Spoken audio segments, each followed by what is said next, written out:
a huge basin of water with fluorescent fungi. Sorry, to interrupt. 1 second. Our stream went down. Were you able to hear all of what I said, though? Nope, Just I did not. so Megan I did. never lost audio, but my video feed of Yeah. her screen froze up. Okay, we just. Okay, Give me a little break. we're back on now. I We're don't back know where the stream cut, so. Well, welcome back after that nasty little technology issue. I was in the midst of describing where you see this middle image of essentially a giant hive that is that spire of a structure you would walk past long ago. And it's a hive because you see these many tunnels, and lots of them wind down into the earth. And at the bottom, it seems there's this huge pool of water with fluorescent microbes casting this purple glow over it.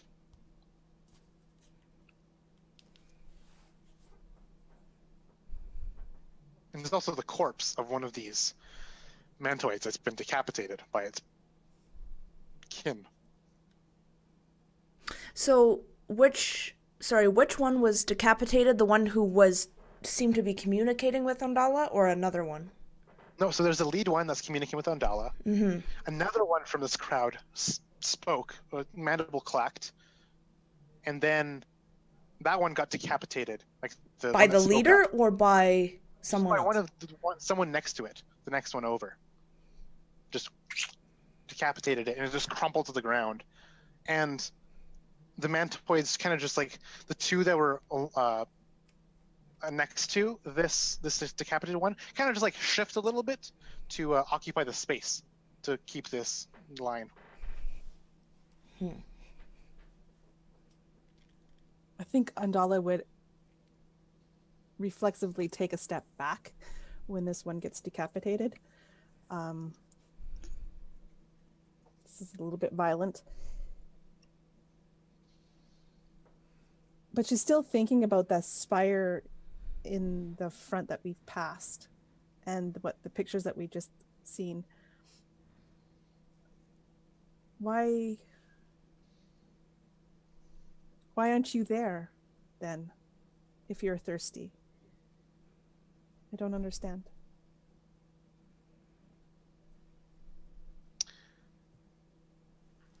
Help you is the sound you hear in your mind, Andala.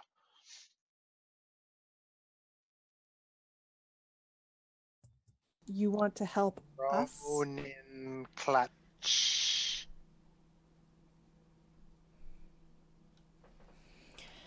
These are the words your mind forms, though no audible sound is being made by these creatures. A lot besides the lacking. Will helping us help you?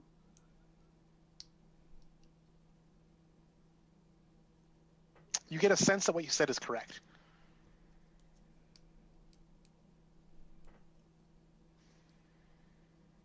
Where do we go?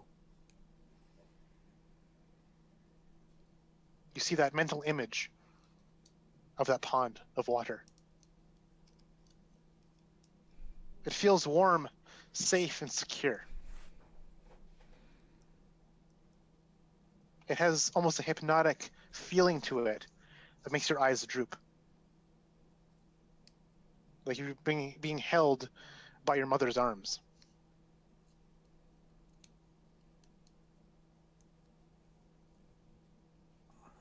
Dolly would turn back to Finn and to Node and said, they want to help us. Ronan was like family, best I can gather to them. And we need to go to this pool, which I think we go through the spire that we passed that saved us from the storm. I don't really understand.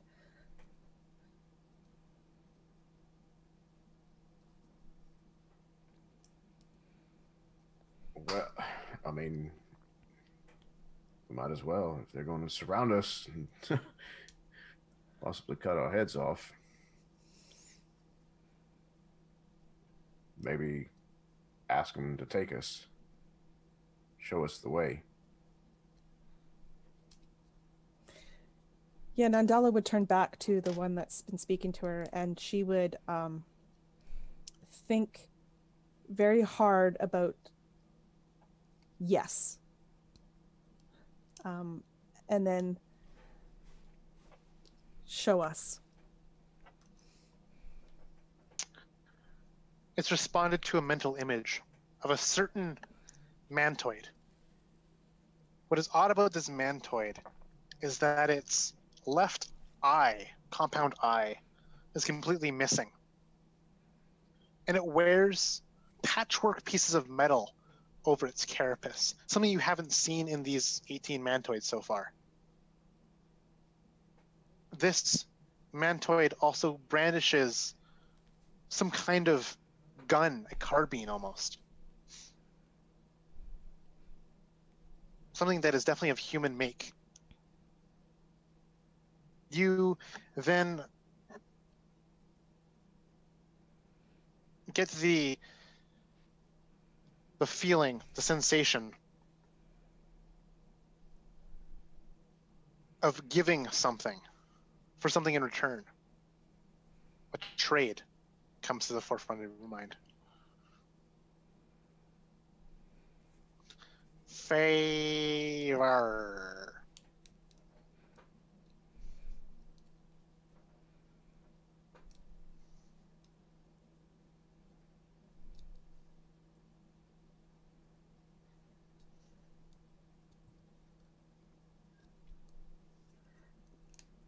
We do you a favor.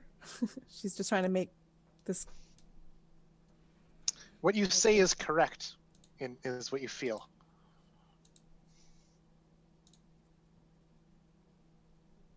Andala would think yes again. And then she would think, like, give something to, and then she would picture that mantoid with the armor, the grafts, all that, as best she could. And you imagine yourself firing one of these weapons, and to your left is this particular mantoid, and to your right is Node firing the same gun in the same action, and left and right to Finn is also firing this gun as well. It's just this strange idea. It's almost as if you're in a dream of just like firing this rapid fire carbine. All four of you. You've probably never fired a gun like this, but you're doing it right now. And the dream kind of passes. As this does, all of the mantoids in front of you, all 17 of them now, line up in this like 2x2 line and begin to file outwards away from you, back towards that tall spire that's breaking the sandstorm. Do we follow them? Finn's going to look to Andala. Yes. And that last little bit, like, was that only Andala seeing that? Like, she would turn to Node and see if he got the same image. And if he's confused or... Andala, you're the only one that's gotten that one so far. She turns to Node. You will need your carbine. And... Well, sure as hell didn't intend on leaving it here. We will be fighting something with them. You say so. He's going to get on his bike, kind of power it back up again and start to turn around. Again, Andala, you sure as shit better be right. And then he'll go off to follow these mantoids.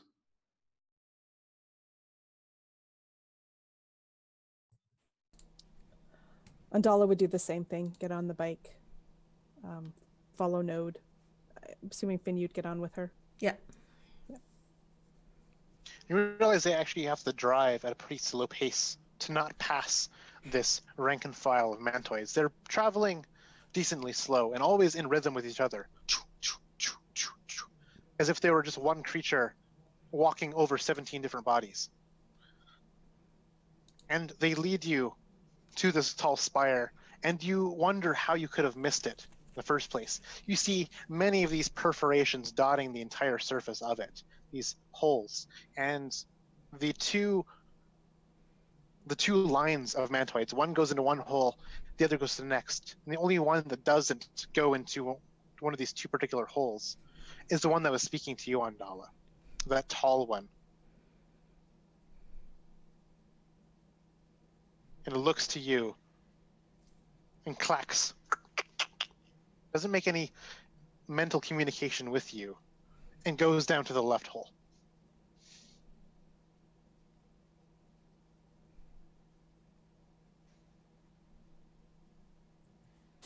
Andala will get off the levibike and follow down the left hole. Finn would follow her.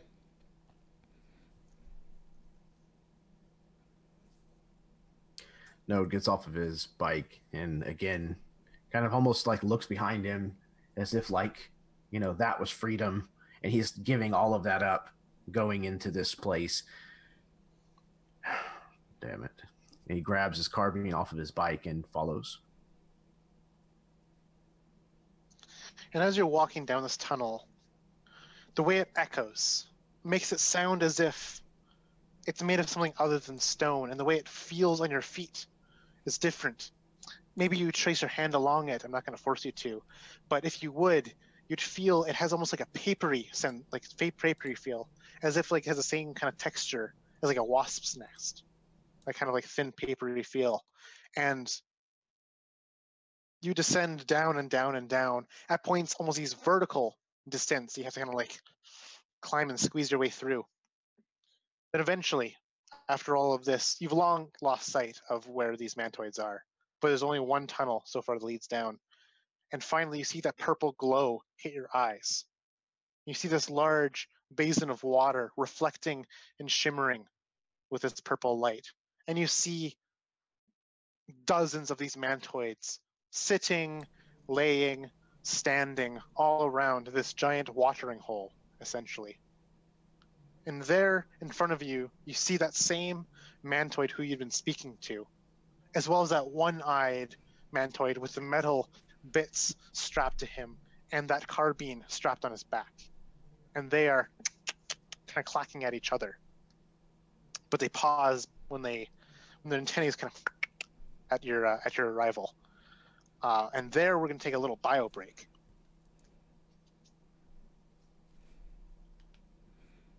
So we're back in about 5 or so minutes. Get yourselves drinks, snacks, urinations, go do whatever you need to do. See ya on the flip side.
Welcome back. We have gathered the drinks, much like what our characters will be doing soon. So you see these two mantoids, and they notice you as they sense your arrival. And again, you get that sensation of the word greetings pop into all three of your minds. And then the one-eyed, buggied, armored mantoid then steps forward and extends a hand to whoever will be first to come out.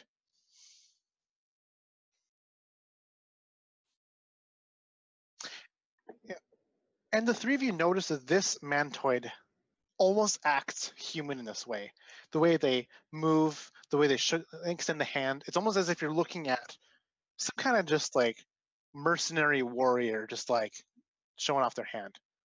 Like the posturing even is a bit different. And Finn, you would have in your mind, sorry about electric and they are very not of the knowing of the ways of the human.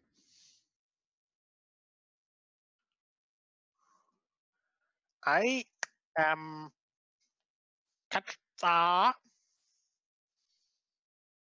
hunter of spawnlings.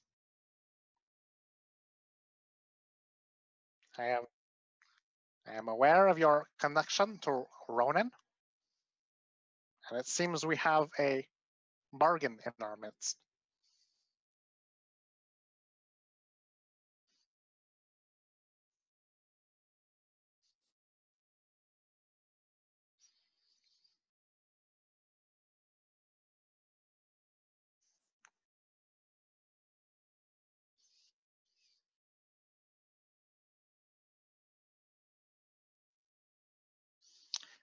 They did not speak to Ronan as I had. I did many things with him. No, not those things.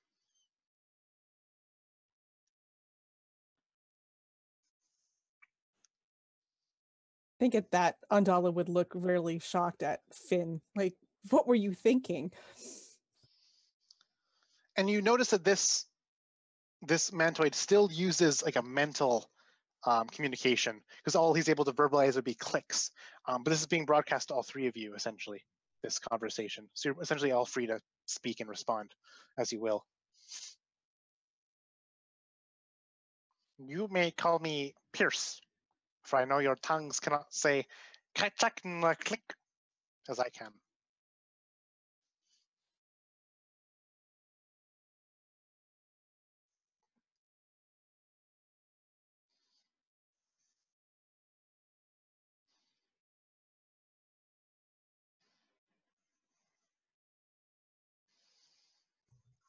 So you will help us and we do a favor for you. Yes. Is that? We are knowing of your relation to Ronan. We wish to topple Malak as he does. We have been beneath the boot of the Mancer-Kings for generations. But this past few, the human word is months, the Templar have been pushing against our lands. We lost the hive, and that is when you come in. I think as soon as he says the word Templar, Andala, without even being able to like control herself, would just have this kind of hatred just kind of flash through her mind at the sound, at that word, or that image that he's putting in her head.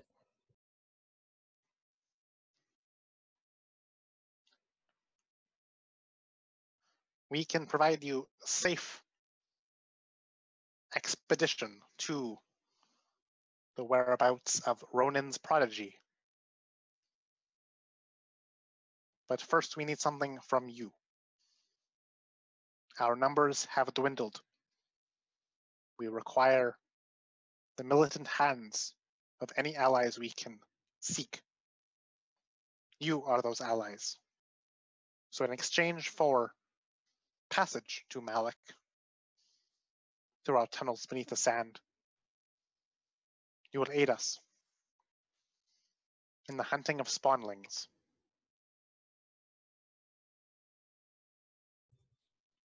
Do we get an image of what spawnlings are when the mantoid says this? No, actually. This mantoid is resorting only to words because he knows this works best with humans.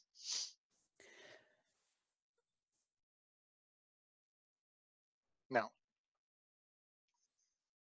So Andala would actually say to him then, what are spawnlings?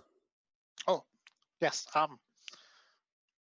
us, as you say, mantoid, are birthed from many eggs, kind of gesturing to a chamber down, and you see like lots and lots of eggs. They kind of glow a nice kind of dim yellow. A huge chamber. We hatch from eggs as wee larvae. And as larvae grow, they need to be fed and groomed. If not, they metamorphosize. That is what had happened to our fallen hive, no longer tended to by egg watchers. Our larvae fed upon one another until only one remained. That is the spawnling in which we seek. It must be killed. It is an abomination to our kind. What does it look like?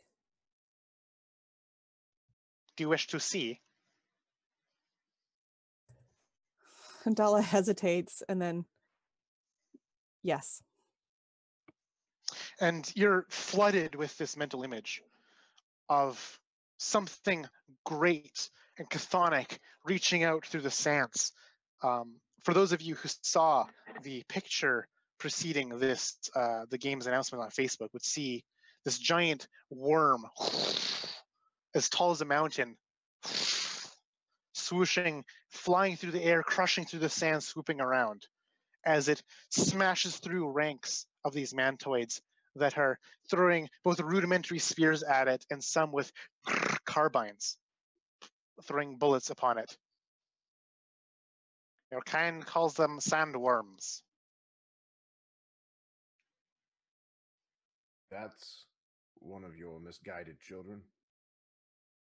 That's Yes. what they've become. And you want us to go and kill this enormous Yes. legion-eating worm. Yes. You will not be alone. Oh. A small consolation, I suppose. All of our members, all of our ranks, every last mantoid will join in this fight. I wonder who's going up front. And you will join us. In exchange for the slaying of this abomination to our kind, we shall aid you in the transport of that package that Ronan so desperately needs to be delivered to his progeny. Ronan has helped us before. And so his favor falls upon you, his descendants, who walk in his steps. But we cannot progress through these tunnels as long as that sandworm threatens the sands around. It will not be safe for you nor I.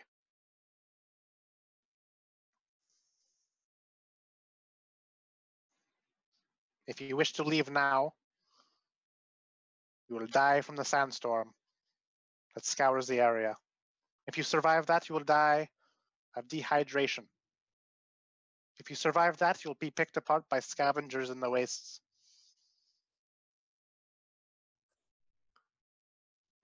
If you survive that, the great sandworm will devour you all. Node has made his way over to the edge of this pool. and has his carbine kind of up on his shoulder and is kind of looking down at the water, at his own reflection, though it's tinged and colored by this purple light that grows down here. His eyes still kind of burn with this orange, despite being purple, intensity. And he kind of studies his partially metallic face for a moment, kind of reaches up and rubs his jaw for just a second. And he says, "Fuck it. Let's kill us a worm."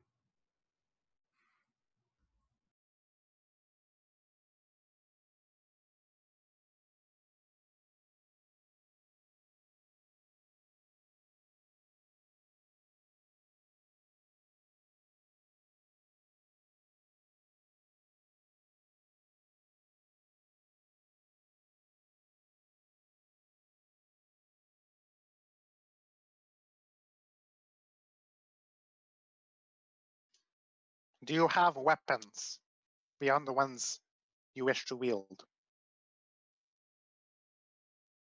We have few. We will need them to ensure our victory.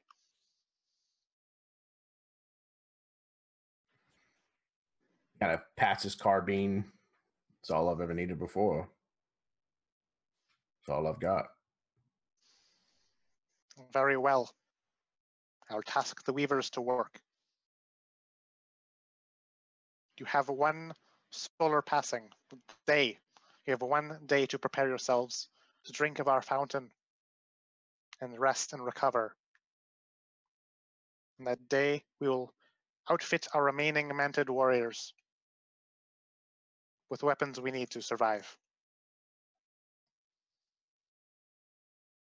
Andala, as he's talking, will ask him if he has any knowledge of, she'll say the word Astra, but she'll imagine that green luminescent radiating poison. Yeah. Poison is the word you get back to from him. Yes. It Poison. kills us mantoids. It is poison to our flesh. We do not wield it like you. We are not the plague bringers like you. We number few because of you and your Astra.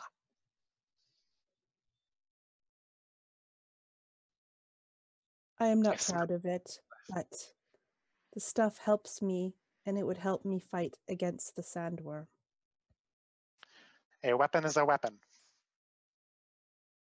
It is the hands who wield the weapon that matter. And you get the sense that he's not talking about Astra, nor the weapons that the weavers are making in this hive, nor the carbine on your shoulders node. You get the feeling that he's talking about that black obsidian cube.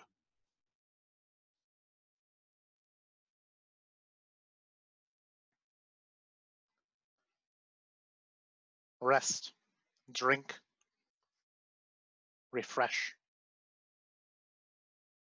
We fight tomorrow. With that, he just turns and leaves as he starts clacking at other of these mantids, and they respond with waving their antennae about and then dispersing as they will. Not exactly somebody I'll be inviting to any birthday parties.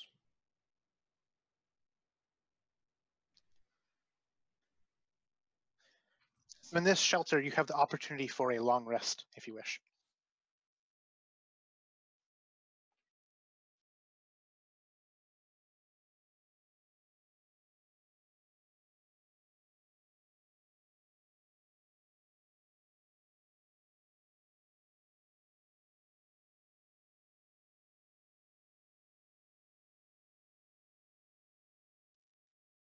You recover, your astrofade goes down equal to your astrofade limit.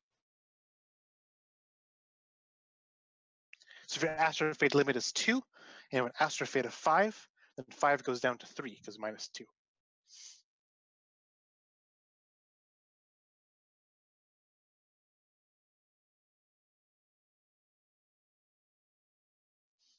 Five seems abnormally high for this. I had everyone's Astra limits halved for this game because of the toxic nature.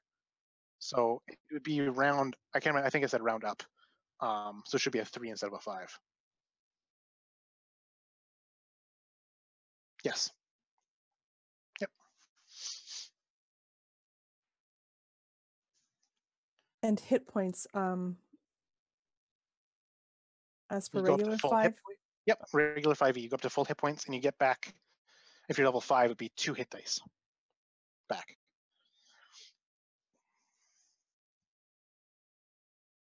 And you got all your long rest abilities back too. What is it like for Node to be resting in this strange, like, hive cavern with fluorescent fungi, microbes, and water? I think he used a little bit of this water, drank some of it, and used a little bit of it to kind of wash the parts of him that are still organic. Kind of trying to take care to not get it on the parts of him that are less than organic. And the rest of the time, he probably spends just outside the mouth of this tunnel that they came in, working and tuning on his necrobike, kind of under this blanket of the night sky. Well, I guess the sandstorm might still be raging somewhere out there, so I might not be able to see the stars.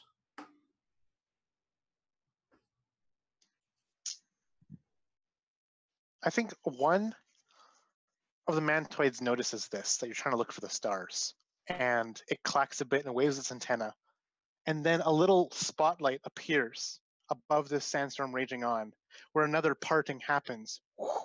You get a spotlight to see the stars. He kind of chuckles to himself.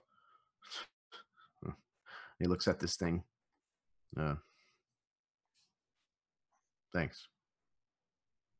It doesn't even notice your reply and is skittered off doing something else. He goes back to work on his bike.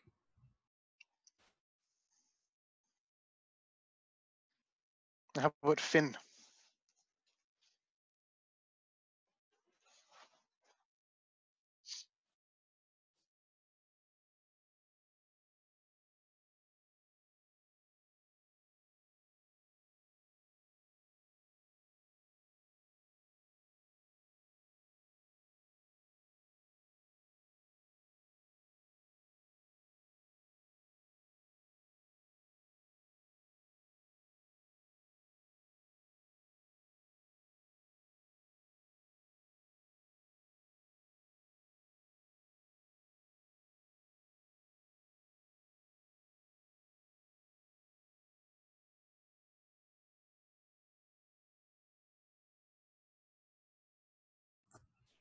Shit! He like bangs his head and drops his like spanner down inside the rest of like the innards of this bike as you kind of scare him. And he kind of leans up.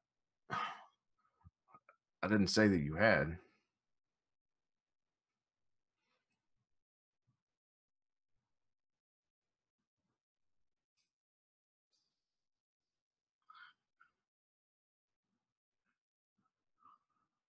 And there are a lot of things about you that don't put my mind at ease. But the fact of whether or not you betrayed Rost, that ain't one of them. If I thought that you had pushed Rost off of that bike, I would have pushed your ass back into that sandstorm.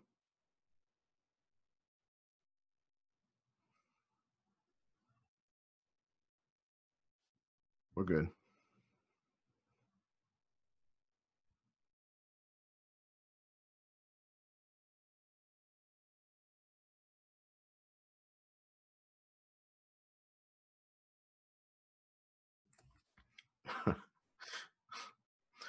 Well, I don't know that can be helped much. I'll try.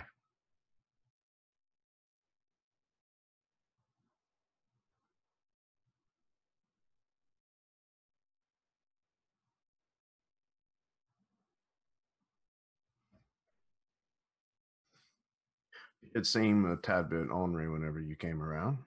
I was wondering about that, but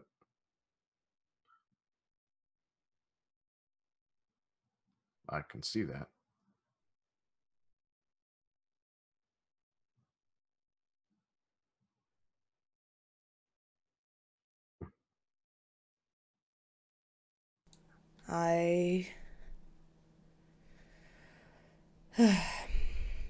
And he just kind of sighs.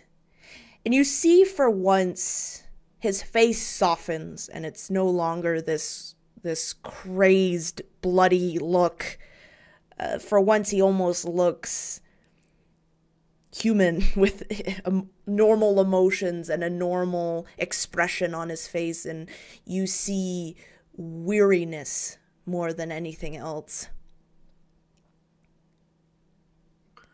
Node notices this, but he doesn't linger for too long with his eyes before he looks down into his hands where he has recovered this spanner.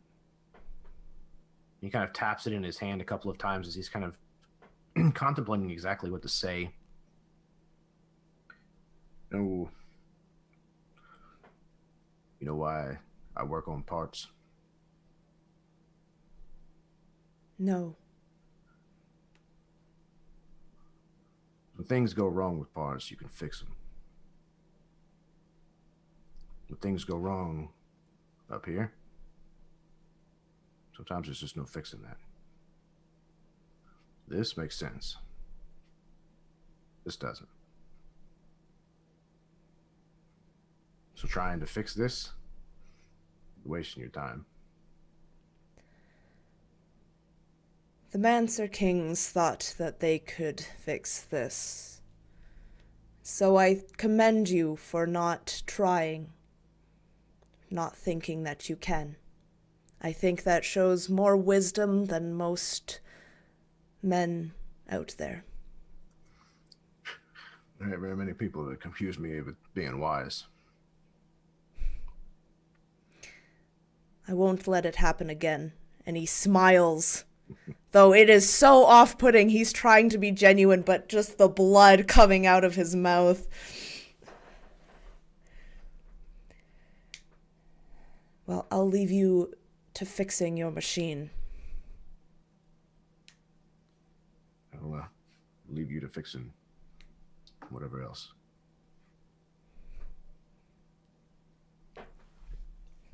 We pan to Andala. What is your long rest like? So Andala doesn't follow the other two as they go back out towards the entrance. Instead, she kind of looks around and wanders this place for a little bit, and then she finds a corner where she kind of sits down with her back against one of the more solid walls. And she huddles kind of in her little cloak there. And she pulls out from her pouch an arrow tip that she from Raw at one point. And she's just turning it over and over in her hands and looking at it. And really saying nothing as she silently grieves for the man that took care of her so much. Your grieving is interrupted by a mantoid who scuttles upon 4 legs to you. In its little front appendages hold a chitinous cup. It's filled with some kind of jelly that is offered to you. In its other hand, it has one of its own that it's slurping up. It places this cup on the ground in front of you and then scuttles off. Would look at it and after a brief hesitation would pick it up and taste it. It's gelatinous, but the best comparison I can make would be it tastes like honey, with all the implication that brings. Probably never have tasted anything this sweet before.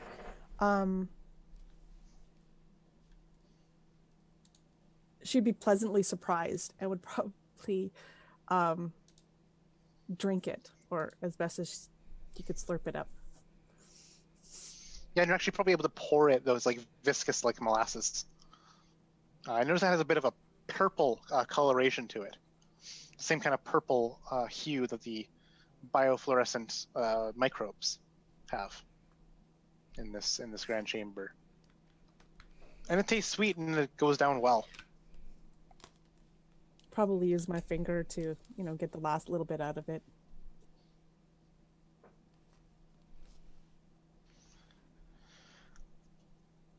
And this long rest has come to a halt. Not halt. Yeah, it comes to an end with Pierce, the mantoid, making his entrance. We go, he announces to the three of you.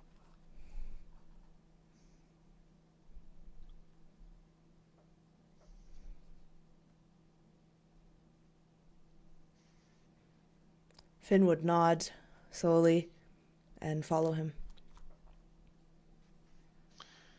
And he leads you through another passageway out of this grand oasis chamber. And you follow him. And you hear almost like a thunder of like footsteps behind you, as I need each of you to please roll a d20. Let's put the number in the chat. This tunnel snakes and winds as you follow Pierce. There are 36 mantoids who follow you. They're armed with these strange, kind of like glossy substance that made both that cup, the hive, that walking stick. They're carrying these spears and hatchets and other bladed weapons made of this strange stuff. All of these 36, except for a few, there's 3 of them that have actual firearms, probably scavenged from the hands of either Templar or just Wastelander alike.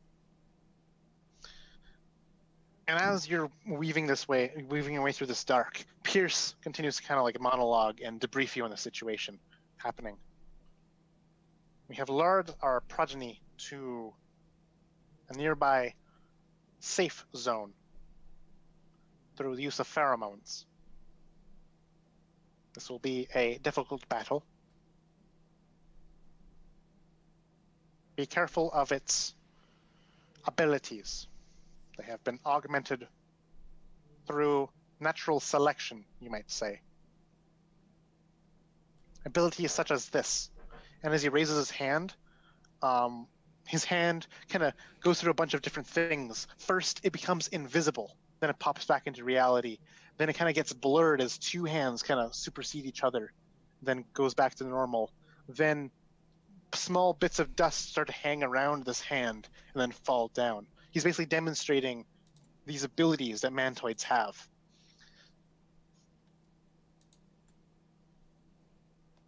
Yeah, those are the 3. Yeah, those are 3 things that he presents. There are other things it can do. And it is a force of nature. So what did I say, 36? Yeah, 36. Any questions?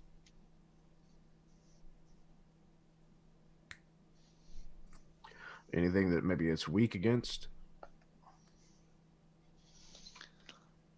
It does not have the intelligence as you and I. It was not taught the prayers and lessons of our people.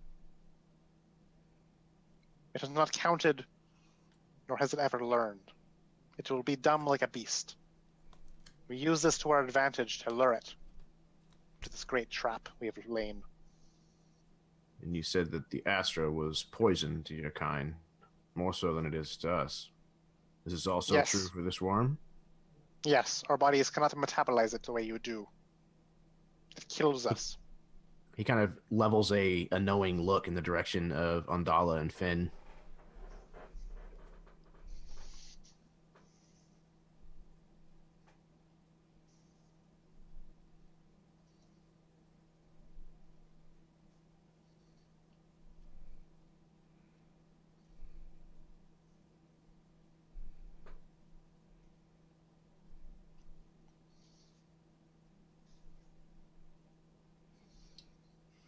Say when. Above this hole here shall be the safe zone in which we fight. Our queen has surrounded it with an impenetrable wall of force, the same one that you encountered on your journey here. We have caged it in, and it will be mad. But it cannot flee. We must kill it. You cannot flee because of this wall.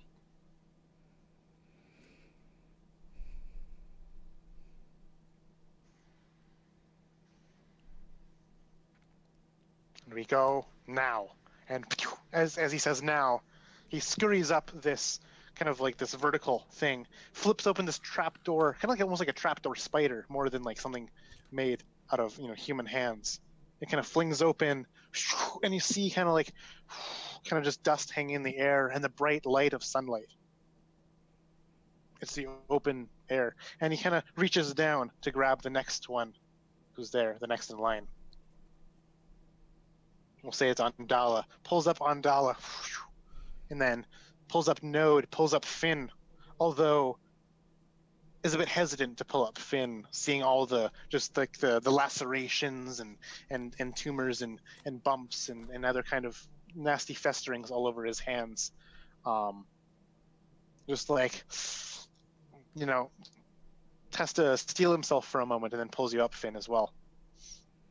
And then after you, just swarms out these 36 more mantoids that they've got their weapons ready, and they make a giant like circle around the four of you. A circle not only in like the lateral sense, but some of them actually like climbed on each other's shoulders to make almost like a dome around you. So they've kept openings for you to be able to see out of any direction. They've made this kind of like network of mantoids. And the first thing you feel is the earth tremble like an earthquake. And this loud, screeching noise that is just actually more baritone than high-pitched. And it just blasts your earlobes as the sun and the sky darken as this great form passes overhead. And it's flying through the air as it like whips up the sand. You see it, bam, shatter. This reverberation happens against like the walls of this force field happening in this great sphere in the sky. And it makes another screeching noise that splits your ears as it recoils in pain and shoots off and strikes again the barrier. And it wings around. You can see it now, this huge like assemble of 11 mandibles all in this like almost like earthworm pattern, just munching. You see it has an array of antennae around this. It has no eyes that you can see, but a long snaking tail of just chitin and carapace. And it is approximately a gargantuan-sized creature. So perhaps 200 feet long, 30 feet wide at its thinnest. And this is when we roll initiative. Hey, little cute guy. Oh, baby, this is a larva. Oh, great. Can't wait till he gets all growed up. Too bad it's not going to happen.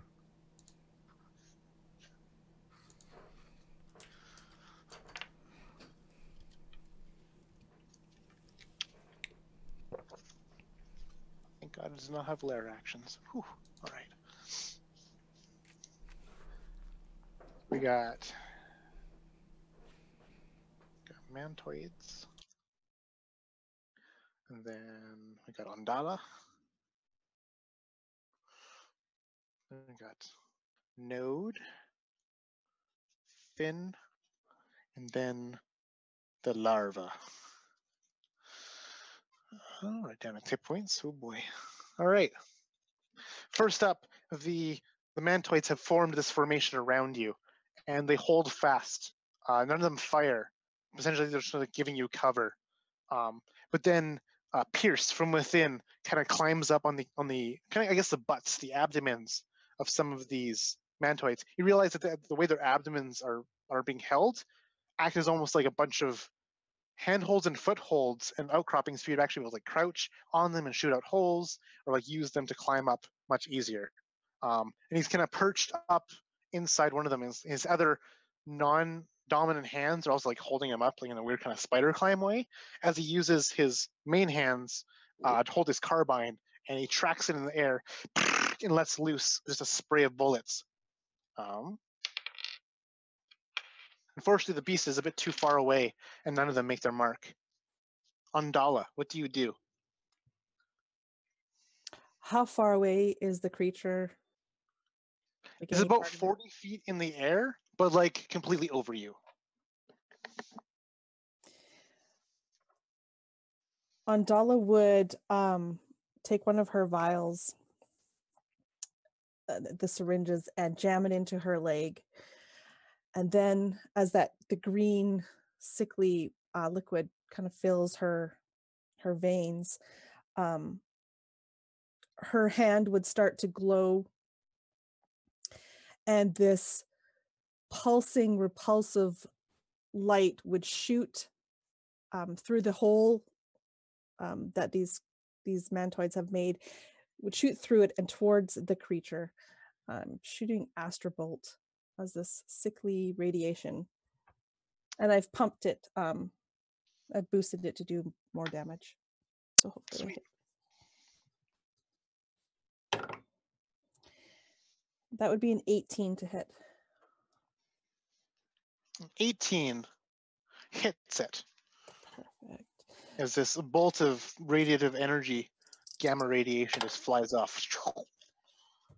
So it would take 8 points of radiation damage. And then as a bonus action, while the Astra is still coursing through my veins, I'm going to basically make one of my arms becomes this sickly greenish pulsating serrated long blade. Yeah. I've called forth my Astra blade, ready to fight. That would be my turn. Node, what do you do? Node, kind of taking a cue from Pierce, notices that these things are arranging themselves to better suit those of us who are on the inside. He kind of shakes his head at the bizarre strangeness of the situation that he's found himself in, and starts climbing so that he can get himself up to one of these openings where he levels his carbine and will open fire. I have extra attacks, so I attack twice.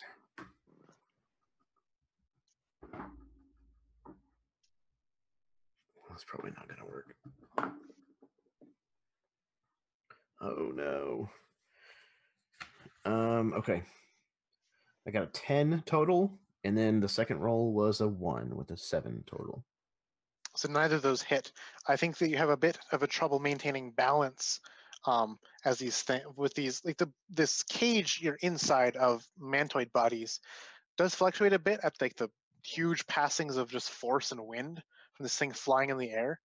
And you're just a bit off balance. You're not able to get a good shot off as you spray through. Brings us to Finn, unless Node has any other actions. Okay, Finn, what do you do?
And thankfully, you gave that boost to saving throws. For this huge screech comes from this creature in the sky. But it is not a screech that is one that is through sound waves. It is a screech that pierces your minds, as I need all three of you to make wisdom saving throws.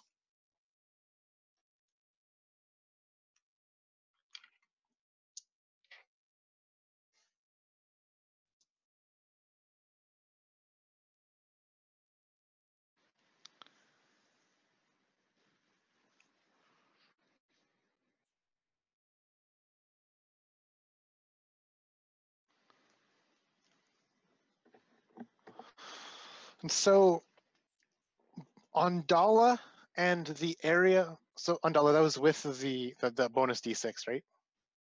Yeah, I rolled a 4 on the die, a 1 on the d6. I have been so in tune with these creatures that my mind is open. And so the whole wall of mantoids in front of you, Ondala, collapses as these mantoids begin to convulse. And this gives you a split-second reaction to understand what your fate is, as you barely have any coherent sense, as if this tidal wave of just feeling and thought smashes into your consciousness. You experience all of your memories. You're experiencing all of the sensations you're ever aware of. And both Node and Finn see Ondala just catatonic, reeling, and almost a bit spasming at this. Ondala, at the beginning of your turn, you won't be able to do your normal things. Instead, you'll be rolling a d10 and telling me what that is. Then this larvae swoops down after screeching and buries itself into the sand down.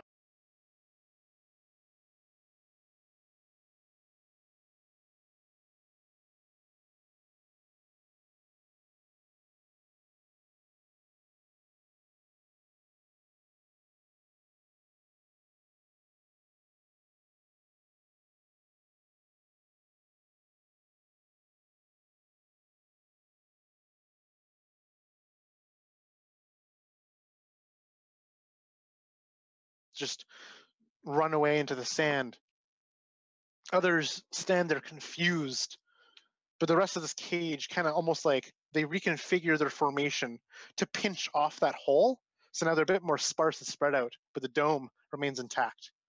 You can see that Pierce seemed to be aware of this. He's hunted many of these sandworms before, and he's just leveling his gun and firing at it. And you can see like that spray of purplish black blood spray from like the side of this sandworm's face as his carbine bullets dig in. How much damage is a carbine, Node? Is it 2d8? It does a d10. All right, cool. He gets 2 shots off of d10s. I'm ready for this, guys. I'm totally prepared. Oh wow. Okay, there's a hefty amount of damage. That brings us to Ondala. You don't get your normal action. Roll me a d10 and tell me what you get. I rolled a 9. Oh, so you get a brief lapse in conscience and clarity of thought. You can act and move normally this turn, as somehow you're battling against it, even though you're kind of just pressing at the walls of your consciousness to assert who you are. You gain control of yourself just for a moment. Muted. Myself. Is the creature still flying around? No, it's planted itself in the ground. Most of its body is submerged. Right. So it's effectively gained a bit of cover from this, as its body is much smaller, but it's still a massive thing, so it's not going to actually affect its AC at all. How far away is it? But 20 feet away. Perfect. I am going to run at it and stab it with my serrated poisonous blade. All right. So that is... Oh, math is hard. 25. 25 hits. Yes. As this bone shard blade pierces into it. Oh, max damage. So that's 13 points of radiation damage. Ooh, that's right. 26. Okay.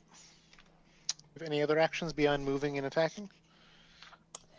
No, but I think it took me 20 to get there. I think I will go, I guess, along its body, trying to maybe circle around behind it. I'm seeing these mantoids fighting each other, and in my moment of clarity, I'm going to try and get away, as far away from them as possible. Okay. Node. So sorry, just quickly, I realized that I went 1 over my astrofade. Ooh. So, I'm gonna roll on the fate tier quickly. If you want to do anything retroactively, I understand. I didn't realize it. That's fine. I take 1d8 force damage. So we're gonna reskin that to radiation damage, but other Yeah. than that, yeah, you take 1d8 radiation damage. Okay. It's got a bit of a kickback from your spell. Do you want to roll that, or do you want me to? You can roll it. Okay. That is a 7. Your body mutates at the casting of these spells. Node, what do you do? Node, once again, kind of cursing under his breath that he missed this enormous creature, is going to kind of shift his position and try to, like, basically put the crook of his arm, these kind of servos that form his elbow, around one of the lengths of leg of one of these mantoids to kind of stabilize himself a little and lean out against it and look through this opening to get a better shot at this thing's what it has that resembles a head, and is going to shoot at it. Nice. Give me those bullets. I will try to. I got to quit rolling like that. Oh, you're kidding me. I rolled a 7 and a 1 that time. So the 7 comes out to a 13, and then the 1 is a 7 again. So those both miss. Again, you're just having a trouble just firing and aiming at this thing. All your shots are going wide. I am going to I'm going to burn Action Surge and try again. All right. Okay, that's better. Well, for the first one. The first one was a 21, and the second is only a 10. No, so 20 will hit. All right, so one of them will hit. He finally finds purchase on this creature and manages to do 12 points of piercing. Whew. This spray of bullets digs deep into the side of its flesh again. Finn. You suddenly see Finn is bleeding even more profusely, but now you see that when he drips this blood, it almost begins to glow in this iridescent green, and you can almost see it flowing through his veins as they almost begin to undulate as his veins begin to constrict and expand. And he is going to use a bonus action to do his limit enhancer because he is above his Astra Fade. So he is also, he outstretches this feeble hand towards this thing, and immediately this green, it almost looks like it's dripping, but it's this spinning sphere in front of his hand, and he outstretches it, and it shoots off towards the this worm, and he's casting Astra Bolt. Nice. Give me that attack roll.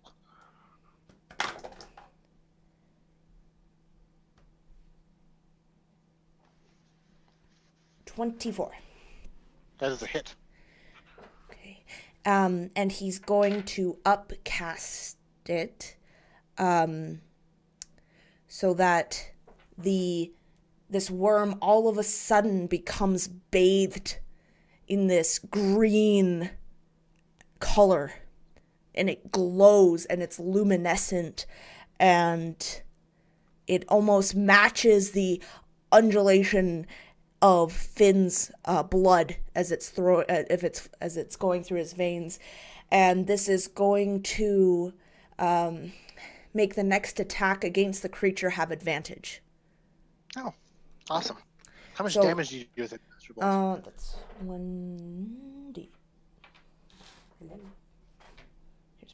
no. I don't have a d8. Oh my! I am throwing at you. No, it's okay. Okay. I'll just use the online. 5 points of radiation. 5.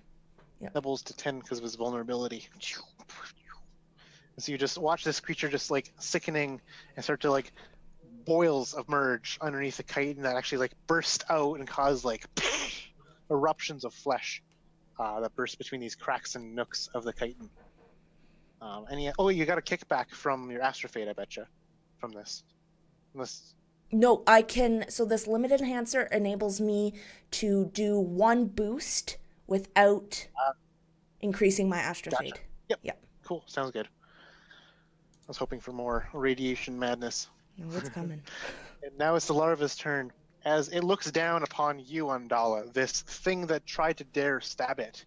And this great maw of just weird mandibles start to clack, and a bit of saliva drips down on you and sizzles into the cloth that you have.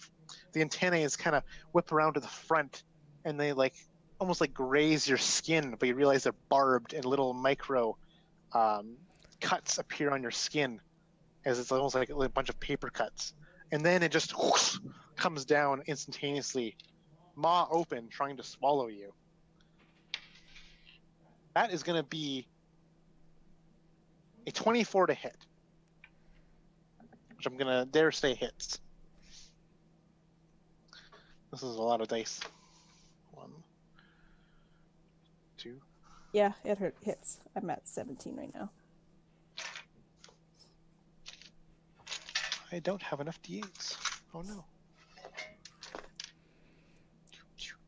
And then... Oh, we do have enough d8s. Good. All right.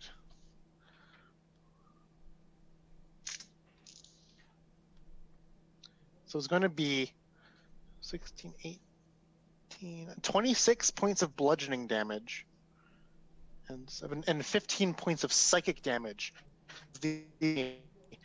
into your mind. As you're now completely engulfed by this thing's maw, as just like its own muscles in its throat begin to like contract and crush you and begin to like start to pull you down into its neck, whatever that word is, that throat like things can do. First off, you need to give me a strength saving throw. Yeah, you said 26 and then 15? Yes. So that's more than I have. So you go down to unconsciousness? Yes. Yeah. So you fail this strength saving throw. Yes. You're now swallowed by this sandworm and are making your way down its esophagus.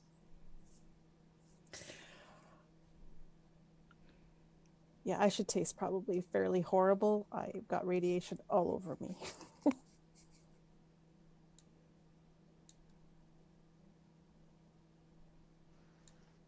And that brings us to the mantoids. And they are still reeling in the mind blast that they just suffered. They are all standing, those ones that were like stabbing each other are kind of catatonic now, just like laying there. And Pierce kind of looks out of his little hole next to yours node and like, it says, "Aim for the antennae!" And it's in his voice. I guess it'll be, "Aim for the antennae!" And then fires more shots out of this carbine. After a shot, he reloads a clip and fires another one that lands. And I got a nat 20 here, pierces one of these antennae. So it's going to do a nice whopping damage. And then that'll bring us to Andala, who needs to make a death saving throw inside the belly of the beast. I rolled a 10. That's a pass, I believe. 8 damage. So you get 1 death success. And Node, it is your turn. You realize the mantoids that you're perching on have kind of shifted in a way to give you the help action. So you can have advantage on, I guess, is it 1 action you do? I don't even know how help works. Yeah, I don't know if it would apply to both attacks with an extra attack. I'm going to say it does for the help of it. I appreciate the pity and the help. All right, so he's going to level his carbine one more time. Well, probably more than once. Good God. 15 on the first one. 15 will miss. Oh, the next one's a bit sexier than that. It's a 25. Yeah, 25 hits. Wunderbar. All right, so... 6 points of damage. This bullet marks its flesh, puncturing its chitin, spreading a thick black blood spraying. Finn, what do you do? Finn reaches his hand out to get to throw another Astra bolt at this worm, but he stops and he thinks about the conversation he and Node had last night. If he went up to the worm, how close would he be to Andala? So the worm is about 20 feet away, and neck-wise, maybe it'll be 15 feet in the air if you're standing at the base of the worm. 15? Yeah, 15 in the air. Roughly, you can't really tell. You can maybe see the bulge in its, in its gullet where it might be. So, all right, here we go. How far away, okay, never mind, actually. Okay, so... Actually, no. How far... Can he go onto the other side of the worm? Or would that invoke a... That would provoke... Actually, it's only if you leave the space. Yeah, he doesn't want to leave it. He just wants to put as much space between himself and his... and the mantoids and Node as possible. You could probably go onto one of its flanks. So not like directly around it, but definitely putting more space. Like you can go 20 feet to it, you can 10 feet around it for the last of your movement. Perfect. Okay. It's not all the way around, but a bit more distant. All right. So you can boost for free, correct? Absolutely. And can you only boost once? You can boost as many times as you want. The only penalty is accruing those Astra points. Yep. Actually, I want to retcon something really quickly. Before Finn leaves, he is going to go up to Node. If I don't make it, tell Andala I'm sorry. What the hell are you talking about? He kind of leans and shoots. He's running at this point, and then he's going to do that whole thing. He looks back and Finn's gone. Whatever. All right. So okay. Sorry. All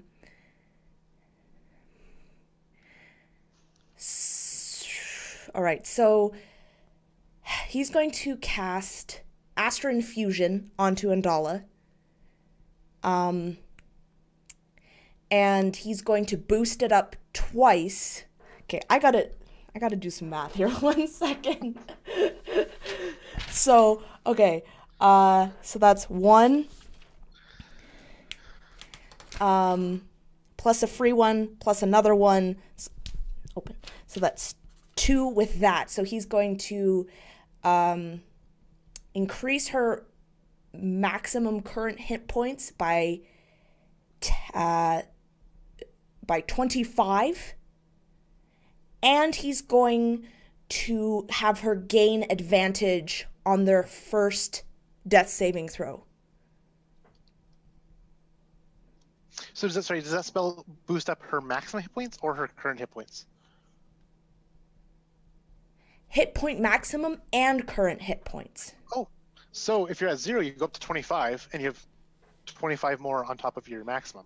Gotcha. So then he takes his bonus action, and he is going to revitalize her by another 2d6. Is that revitalize a different spell or the same spell? It's a different spell. You're going to have to roll on your Astra table now after that, Okay, that all right. Astra boost. And then you can Okay. use your bonus action again. If I survive. If you survive. Yeah. Okay. Every time your Astra Fade limit increases, you have to roll on it. Right, okay. Two different spells, two different sources, yeah. So, all right, that's exceeds it by 3. Yep. So that's a D8 that I don't have. Which is an 8. Uh-oh. So I'm going to take 2d8 force damage. Okay. You take 2d8 radiation damage. Or, sorry, radiation damage. All these d8s, huh? Oh, boy. Okay, so that's going to be 10 points of damage. But he's still up. And so he is going to... and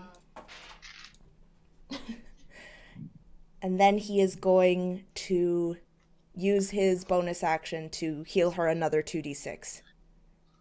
Which puts his fate up by another 1. Gotta roll again. So I have to roll again. For 4 over, yeah. Which is still the same table. Okay. Actually, let me just look to see if I want to boost it again. Yeah. He's going to he's going to reduce her Astra Fade as well by 1. So then that puts me 5 over. And she heals 2d6, you say. Have you rolled that 2d6? I have not.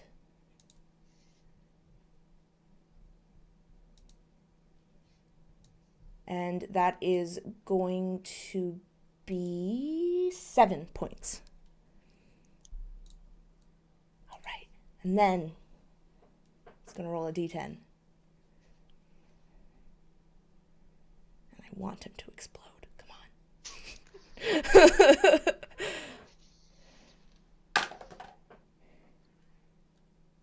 Oh, I regain 1d8 hit points. Nice. As this mutating energy happens, it just happens to congeal some of your wounds in such a strange way. As these cancer cells start to, reshape, even harden your skin in the places that it's been lacerated, as more growths appear that seem to, heal you a bit. And that's all I can do. It is the beginning of this larvae creature's turn, and you feel, Andala, as you come to, digestive enzymes coursing all over your flesh as you automatically take 30 points of acid damage. You jerk.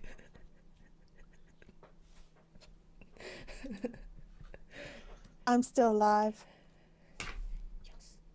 And then it looks down at you, Finn. I'm going to make sure that it can swallow more than one creature.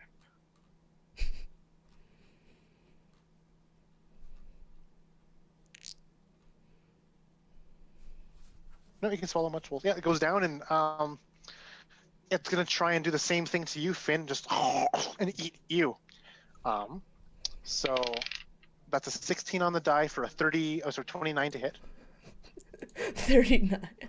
Yeah, that's a hit. Okay, and it's going to do a whopping, let's see, it's a kind of a low roll. 12, 14, 22 points of bludgeoning damage. and 17 points of psychic damage.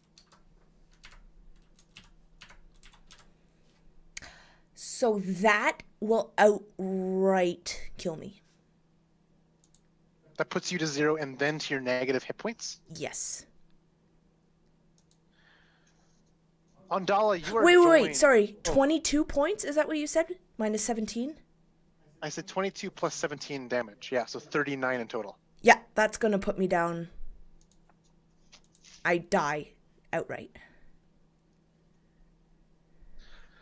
Andala, you're joined by the dead, mutated corpse of Finn as it just comes down with a gullet on top of you.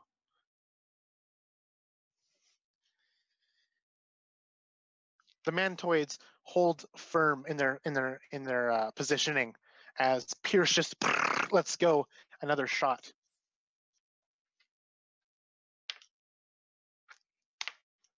Both hit and strike.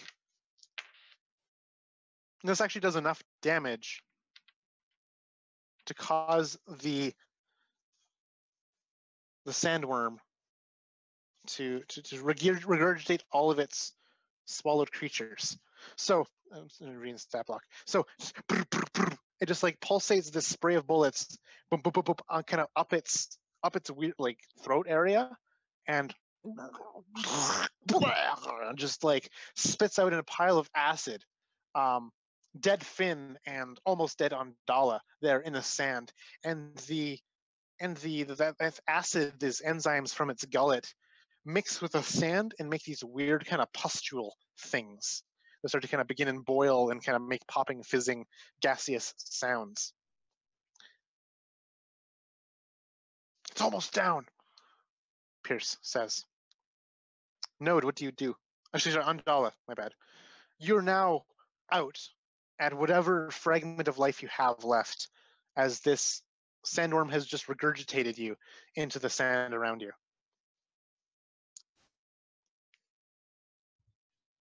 What do you do? Andala's going to take another syringe, jam it into her leg, and we are going to bolt this sucker from right there as the radiation kind of courses through her body.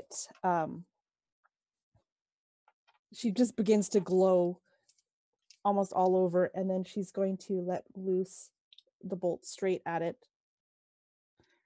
Can't imagine I'm that far away. Oh, and that was a really bad roll. So that's a total of 13 to hit. A 13 will not hit. Boo.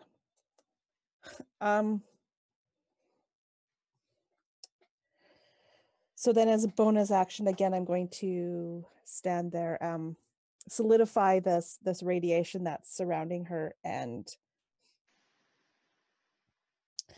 make that weapon again, solidify in her arm. Sweet. Make the last stand because she knows this is it. Node, it is your turn. Node, seeing the body of Finn spill out of this thing's acidic vomit, Andala gets to her feet and starts fighting again, but Finn does not. Node realizes that this situation is a lot more dire than he realized going into this, and he pulls one of those syringes of Astra. His don't have a needle on them because he fits them normally into his arm in this small little, almost medical type distribution center that'll course it through his body, but he's not going to put it in his arm. Instead, he switches his carbine over to his offhand, cocks his right hand back, and is going to throw this vial at this worm. And then he very quickly switches his carbine over and aims at that vial and is going to shoot. as it gets near this the surface of this beast. That is badass. Give me an attack roll. Okay. Hit this vial mid-flight. God, don't fuck me over now. Okay.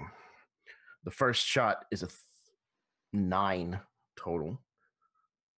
And the second It is a arcs 16. through the air. 16 will collide with the Astra vial. And it sprays this Astra. And I'm going to have you roll for me, Jeremy, 2d12. All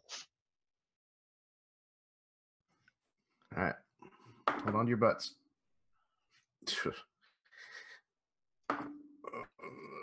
That's a 9 total. 9 doubled to 18 points of damage as it just burns into the flesh of this great sandworm. And begins to mutate and poison it, and it already just like begins to spill out of its mouth this black bile.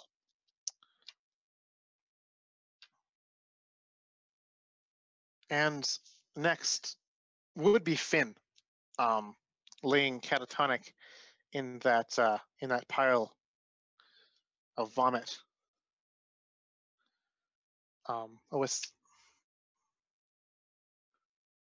So Megan, did you mess up the math? So what does it look like as Finn's heart did stop and he did enter death for a moment, but some part of his cancerous body kicked him back into life as Megan realizes she did the math wrong.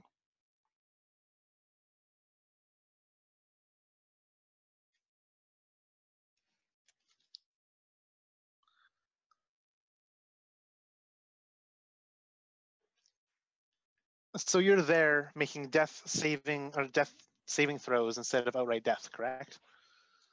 All right, give me that death save.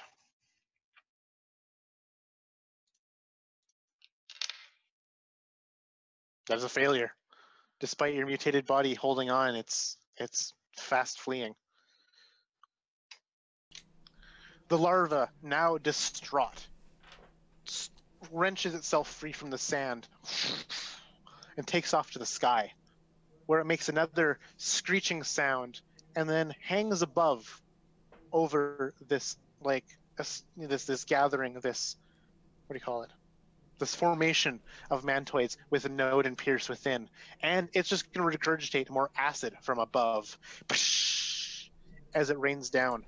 I'm going to need Node to make a dexterity saving throw with advantage because of the thing all the mantoids blocking it for you.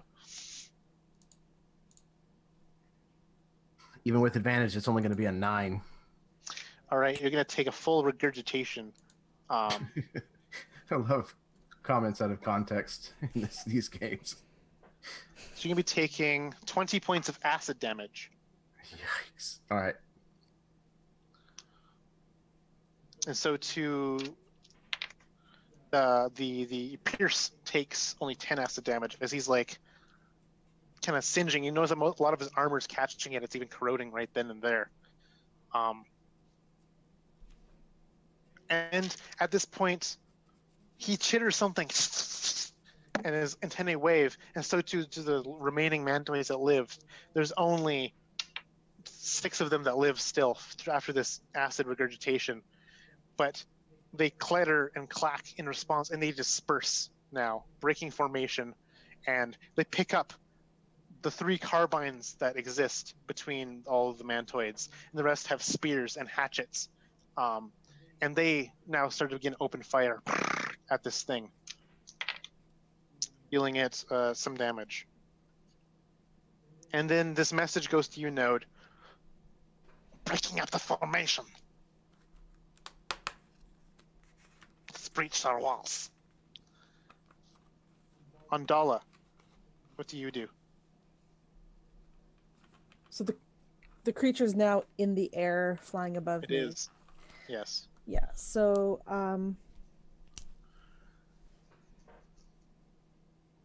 one more vial jabbed into her leg as she lets loose another one of these radiation pulses towards this creature above her.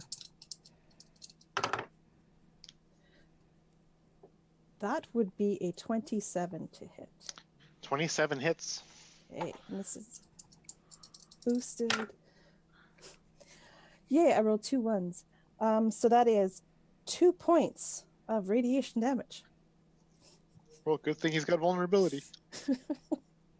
Doubles that to 4 points.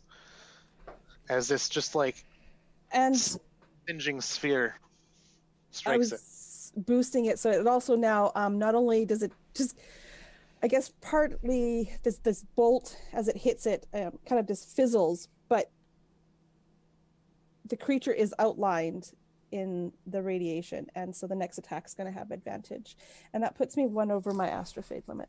I got to roll. What is?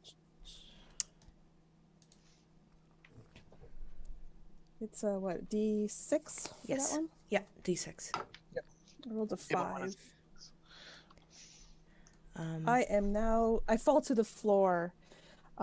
This has totally exhausted me as the backlash, and I am prone on the ground. So you fall prone. Yeah. Brings us to you can use your movement, however, to stand back up, I believe, unless the backlash also ends your turn. I don't know. Okay, If you will well, allow me, I will stand up. Yep. If it doesn't say it ends your turn, then you can do so.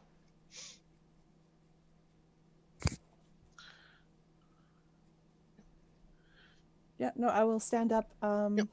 And probably at this point, it's a half movement to stand up, right? Yep. I will take the next 15 to move 15 feet back towards the guys with the guns. Okay, so you move back towards where the mantoids are that are firing their carbines, and Yeah. Node and Pierce. Yeah. Node, what do you do?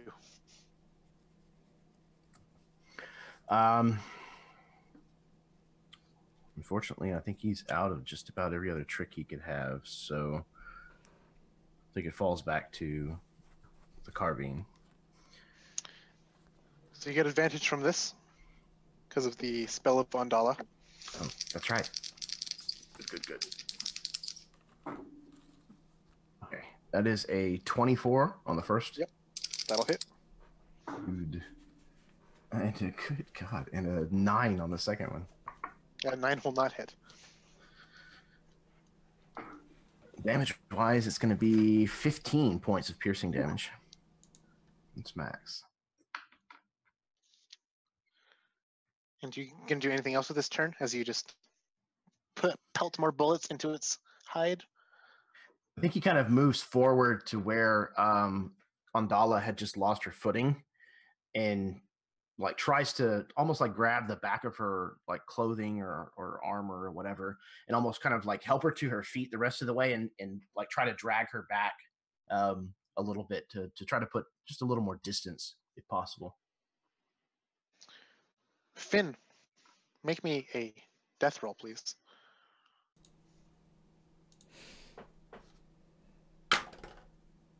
It's another fail. You inch another step towards death.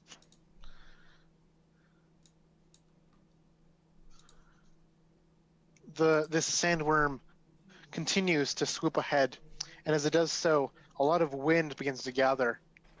But you notice all of the dead corpses of the mantoids begin to lift, and they assemble into a great ball in the sky of these dead corpses.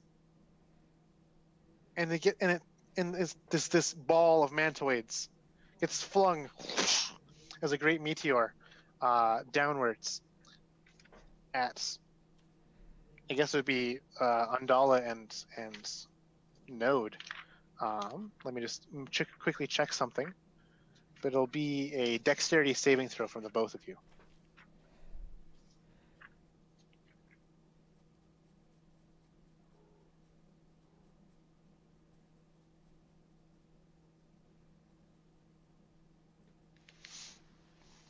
Dirty 20. My dice have told me to go fuck myself, and I got a 6 total. Undala, you're able to leap out of the way, but Node, you get crushed by the proximity of a great meteor of corpses, which is a fun sentence to say. I imagine that Node was like, as he was dragging me backwards, he kind of flings me out of the way. Node, you're going to take 19 points of bludgeoning damage as you get kind of partly crushed by this ball of corpses, but it's so fragile that as it impacts you, it also like crumbles apart rather than keeping its form. So you're able to kind of shrug off these bodies with a bit of ease compared to like a giant, solid mass. If you're still standing, of course. And that brings us to the few remaining mantoids plus Pierce, who continue just to lay open with these shots, dealing a whopping damage to this thing. More blood begins to spray down, almost as if it was rain down over you guys. Undala, what do you do?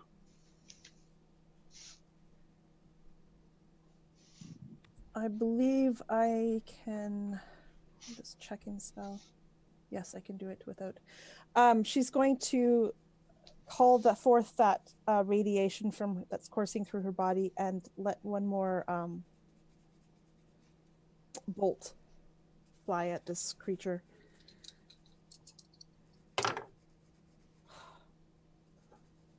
18.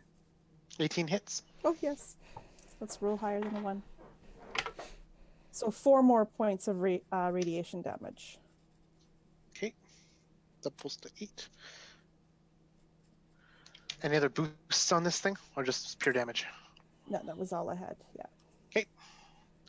Node. I'm going to move sorry, before the turn is over. How far away is Finn's body at this point? Probably equal to the distance that you moved. So about 15 feet away from you, roughly. But kind of back into the bile sludge. Yeah. Yeah. No, I'm sorry, Finn. No, just flung her away, so she would be looking back to make sure that he is okay. And is he still standing? Node? Yeah. He's kind of beneath this small pile of corpses. You can see he's kind of trying to clamber his way out. He's definitely still moving. Yeah, I think she would come back to help you as you helped her get up, so she'd coming back to help you get up out of that.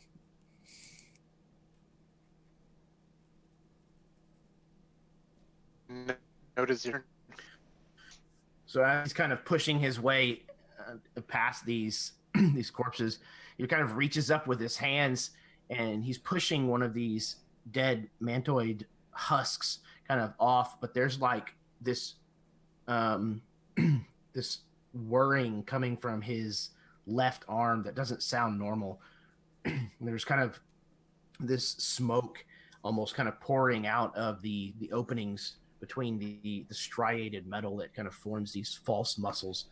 And he can't quite get the power to get this thing off of him, when then all of a sudden Andala is there helping move this thing out of the way.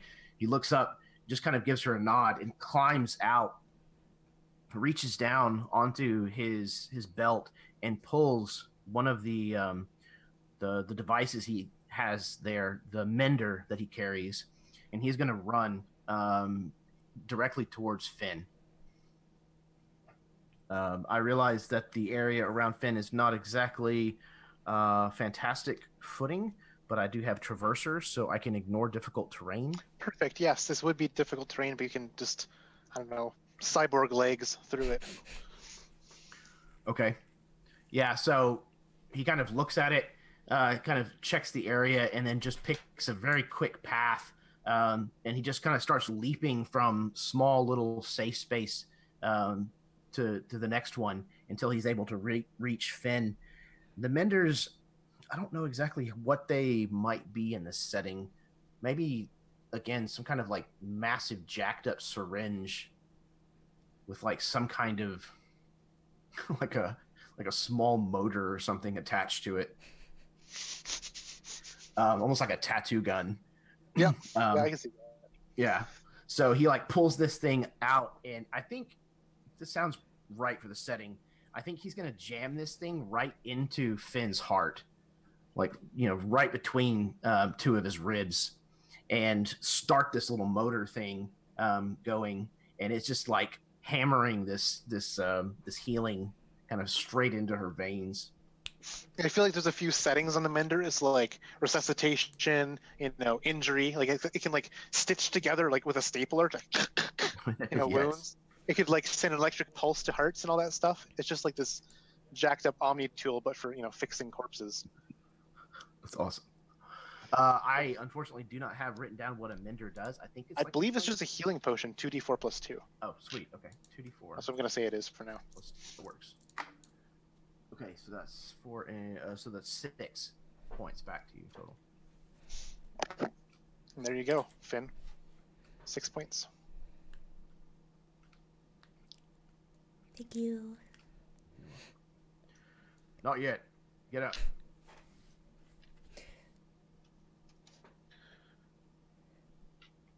And then that brings us to Finn's turn, as you are prone. Finn, Alive. you hear this horrific gurgled gasp as Finn takes in a deep breath.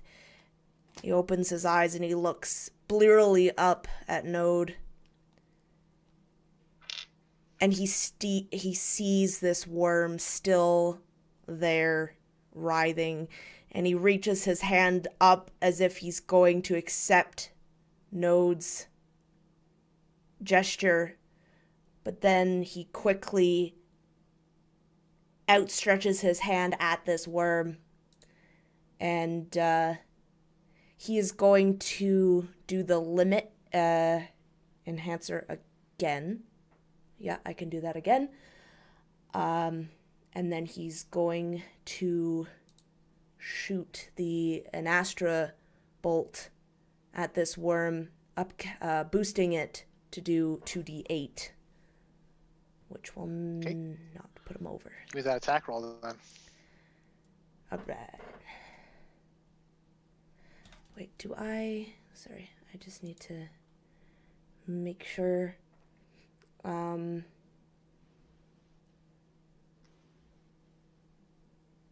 Okay, cool. So, okay. That's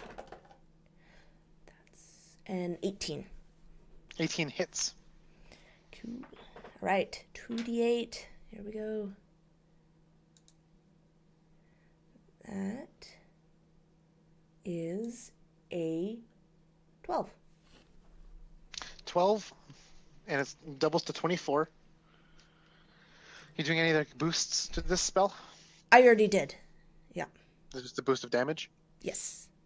You can tell me, Megan, as you deal the last remaining hit points of damage to this great sandworm flying through the air out of its own psionic power, how you obliterate it with your last remaining radiation, and how do you include the kickback of this spell, if any, from your Astrofade?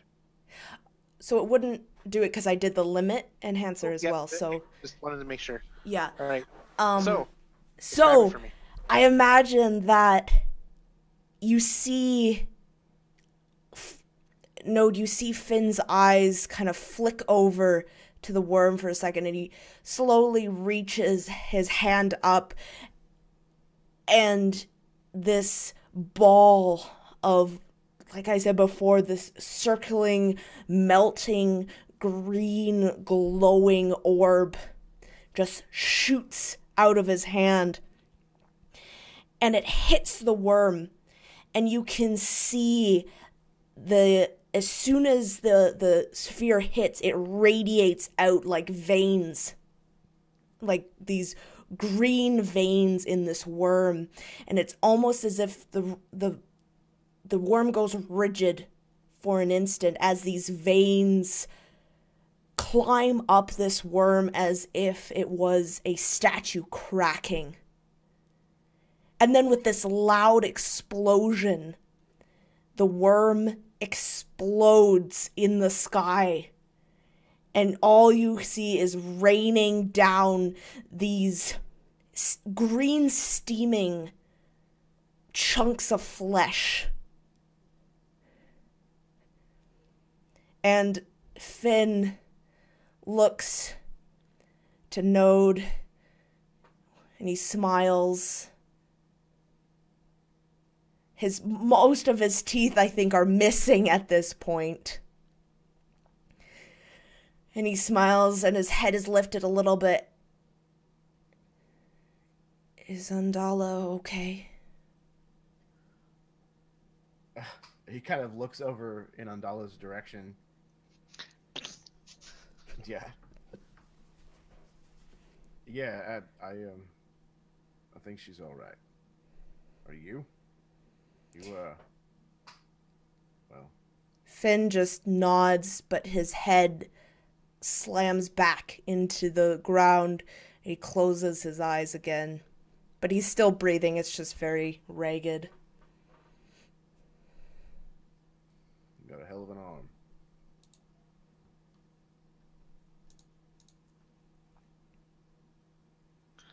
And in the shower of guts and glory, that's when we're going to wrap up this session. As the screen fades to black, as the mantoids cheer and yip in only a way that mantoids can understand. As Pierce approaches you, and in his mental voice, "Well done," he would say. And you stand there exhausted, beaten up, your mind blazing from this both psychic and physical attack of this great thing. We're going to say goodnight and goodbye to all of those watching, to now, in the future, and in the past for those time travelers in our midst. With that, Megan, you can take us, the Cryfoth, out of here.